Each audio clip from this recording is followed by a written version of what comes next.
இலங்கை கடற்படை ரோந்து படகு மோதியதில் ராமேஸ்வரம் விசைப்படகு ஒன்று நடுக்கடலில் மூழ்கியதாக தகவல் வெளியாகியிருக்கிறது.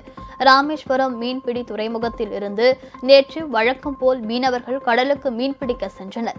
இந்நிலையில் கார்த்திகேயன் என்பவருக்கு சொந்தமான விசைப்படகு நள்ளிரவு மீன்பிடித்துக் கொண்டிருக்கும் போது இலங்கை கடற்படையின் ரோந்து படகு மோதியதாக தெரிகிறது.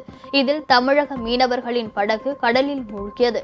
அந்த படகில் இருந்த 4 மீனவர்களின் நிலை குறித்து தெரியாததால் விசைப்படகின் உரிமையாளர் தற்பொழுது மீன்வளத்துறை அலுவலகத்தில் புகார் தெரிவித்துள்ளார். இது தொடர்பாக அதிகாரிகள் விசாரணை நடத்தி வருகின்றனர்.